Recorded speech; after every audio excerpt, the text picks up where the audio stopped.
Hello guys, আসসালামু আলাইকুম। আমি রাজন আছি আপনার সাথে। আপনারা অনেকে এই সমস্যায় আছেন যে আপনাদেরকে অনেকে কল দিয়ে মেসেঞ্জারে বিরক্ত করছে। আপনি চাচ্ছেন না যে সে আপনাকে কল দেখ মেসেঞ্জারে, কিন্তু তারপরেও তারা কল দিয়ে বিরক্ত করছে। বিশেষ করে আমাদের বন্ধুদের এই সমস্যাটা হচ্ছে যে অনেকে মেসেঞ্জারে কল দিয়ে বিরক্ত করছে। সে চাচ্ছে তার মেসেঞ্জারে কলটা যেন ব্লক করে দেওয়া হয়, কিন্তু সে পারছে না। কীভাবে আপনারা মেসেঞ্জারে কল ব্লক করবেন বা ইনকামিং কল যেন না আসে সেই সেটিংস অন করবেন, সেটি আজকে আমার ভিডিওতে দেখব। তো সম্পূর্ণ ভিডিওটি মনোযোগ দিয়ে দেখবেন। তো মেসেঞ্জারে ইনকামিং কল ব্লক করার জন্য আপনাদেরকে যেই কাজটি করতে হবে, আপনাদের ফোনের সেটিংস অ্যাপসটি ওপেন করতে হবে।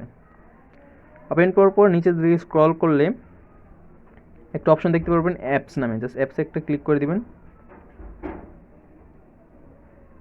ক্লিক করার পর একটু নিচে দিকে স্ক্রল করে মেসেঞ্জার অ্যাপসটি খুঁজে বের করবেন, বা আপনি সার্চ করতে পারেন। তবে মেসেঞ্জার অ্যাপসটি খুঁজে বের করুন। মেসেঞ্জারে ক্লিক করার পর এখানে দেখবেন পারমিশন নামে একটি অপশন আছে। জাস্ট এই পারমিশনে একটা ক্লিক করে দেবেন। এখানে দেখতে পারবেন এখানে ফোন নামে একটা অপশন রয়েছে। অনেকের ফোনে কল থাকতে পারে, অনেকের আবার ফোনও থাকতে পারে। আপনি জাস্ট কি করবেন, কল বা ফোনে একটা ট্যাপ করে দেবেন। তারপর এখানে আমারটা অলরেডি ডোন্ট অ্যালাউ দেওয়া আছে। আপনি চান যে আপনার মেসেঞ্জার কেউ কল না দেখ, তাহলে এখান থেকে জাস্ট ডোন্ট অ্যালাউ একটা ক্লিক করে দেবেন। অ্যালাউ দেওয়া থাকলে জাস্ট ডোন্ট অ্যালাউ দিয়ে দেবেন, তাহলে আপনার মেসেঞ্জারে আর কোনো কল আসবে না। তো এইভাবেই আপনারা যে খুব সহজেই মেসেঞ্জারে কল ব্লক করতে পারবেন। ভিডিওটি ভালো লাগলে অবশ্যই একটি লাইক আর অবশ্যই আমার চ্যানেলটি সাবস্ক্রাইব করতে ভুলবেন না। আল্লাহ হাফেজ।